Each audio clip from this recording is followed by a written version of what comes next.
Hello Magic Makers, welcome to Storytime with Mombierella. This is a young adult fiction and may be inappropriate for some younger viewers. Evil Thing. A Tale of That DeVille Woman by Serena Valentino. Copyright Disney Enterprises Incorporated, 2020. Chapter 7. Part 2. Christmas Eve.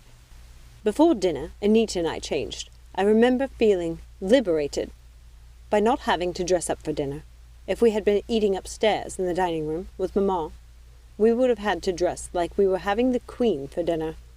As it was, we both wore something simple and comfortable.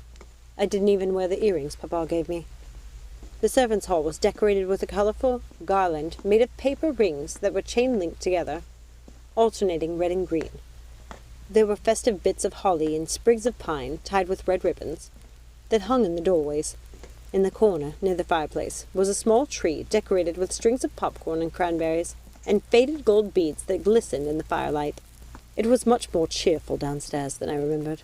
I hadn't spent much time in the servants' hall. Most of my visits were to the kitchen. Anita and I said hello to Mrs. Bailey as we came down the stairs, but we were shooed away and told to close our eyes. "I'm making something special for you, dears. No peeking." Anita and I laughed. It felt like the old days. The kitchen was separated from the servants' hall by a large hutch that was built into the wall. There was a hinge-shuttered window in the middle of the hutch that could be opened so those inside the servants' hall and the kitchen could pass things back and forth and speak to each other without having to go around to the other entrance. The hall had a long dining table that was already set with old-fashioned Churchill blue willow patterned dishes. On the other side of the room was a large fireplace and mantel, with two chairs facing the fire, which I assumed were Jackson's and Mrs. Bailey's. Between the chairs was a small wooden round table, and there were a number of small pillows on an old rug I remembered having in the morning room when I was a child. I suppose that is where the other servants sat, when they weren't at the dining table, perhaps to warm themselves by the fire while drinking their cocoa before bedtime. It was a cozy place. "I'm so happy you decided to have Christmas dinner down here, with the staff, Cruella," said Anita, beaming.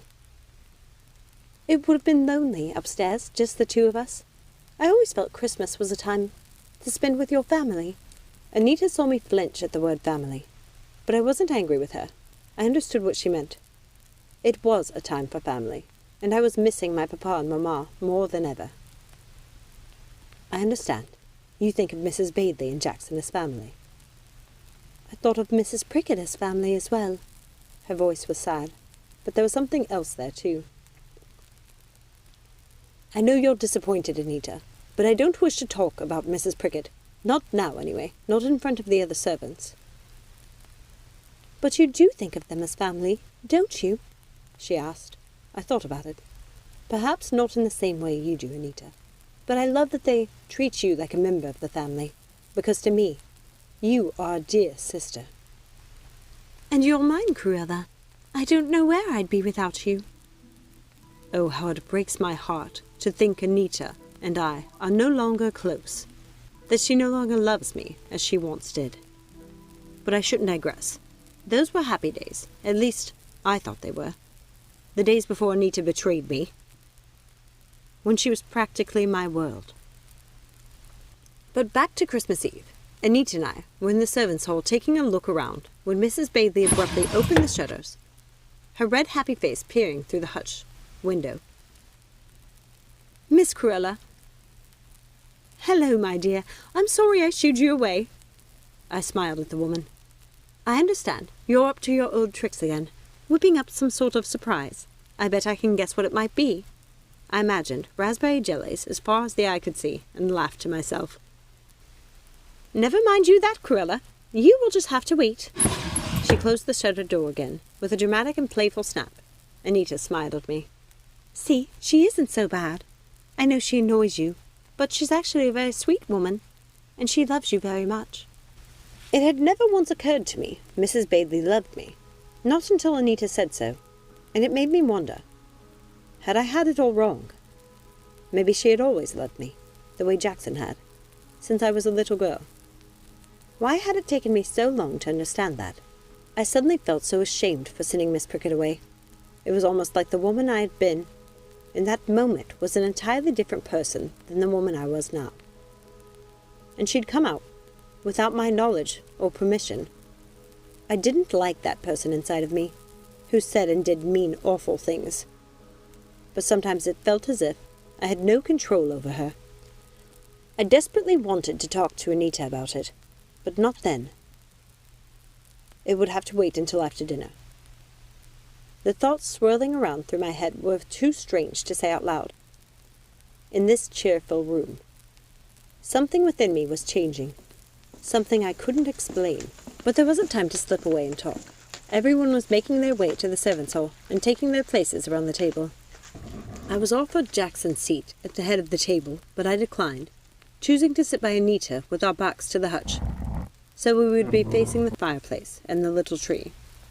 No, Jackson, that place of honor is for you. I won't take it. I'm your guest this evening, I said. Mrs. Bailey seemed touched by my saying that, and I wondered if there wasn't something between them. I'd often heard stories of butlers and cooks finding love in their older age. Sometimes it was the butler and the head housekeeper, but something about the way Mrs. Bailey looked at Jackson made me wonder if there was some spark there. And I wondered if it was mutual. Jackson, of course, was too stoic to let on, even if he did have feelings for the woman. As I looked around the table, I noticed someone was missing. "Where's Mrs. Webb?" I asked. "Oh, she takes her meals in the sitting room," said Mrs. Bailey, rolling her eyes and making a funny gesture with her hands, as if she were the fanciest woman alive. "Oh, does she? So Miss High and Mighty is too grand to eat with the other servants?" I asked, making everyone laugh and breaking the ice. It was so lovely to see all of them at the table, smiling and enjoying themselves. All the housemaids were talking and giggling when Mrs. Bailey interrupted their revelry. "Mr. Jackson, could you perhaps have Jean turn on the wireless? I think there's a Christmas concert tonight." Jackson's face brightened. "That's a wonderful idea, Mrs. Bailey. And while we're at it, I don't see the harm in getting a bottle from the cellar. It is Christmas, after all," he said with a wink. It was such a grand evening of eating, drinking, and listening to Christmas music on the wireless. Anita had thought to bring down some Christmas crackers, so everyone was wearing festive paper hats while we dined on Mrs. Bailey's magnificent feast. "I would like to propose a toast," I said, standing up, "to Mrs. Bailey for the delicious meal." To Mrs. Bailey. Everyone cheered. Even Jackson looked festive, wearing his paper crown merrily, even though we'd had to talk him into wearing it at first. It was a happy night, full of laughter, food, and yes, family. I loved seeing all their happy faces, all of them gathered together. Eating downstairs was so much more fun than eating up in the dining room. No one was scolding me to act like a lady. Everyone passed great bowls and platters of food around the table, helping themselves to as much as they liked. Jackson carved the beef Wellington, like he was the father of this little family. Mrs. Bailey had made sure to make all of mine and Anita's favorites. "Oh, Mrs. Bailey, you wonderful dear woman. You remembered how much I love your cheese strolls," Anita cried with delight. Mrs. Bailey smiled between bites of beef Wellington. "Oh, yes, my dear. I remembered all your favorites, and Miss Cruella's as well."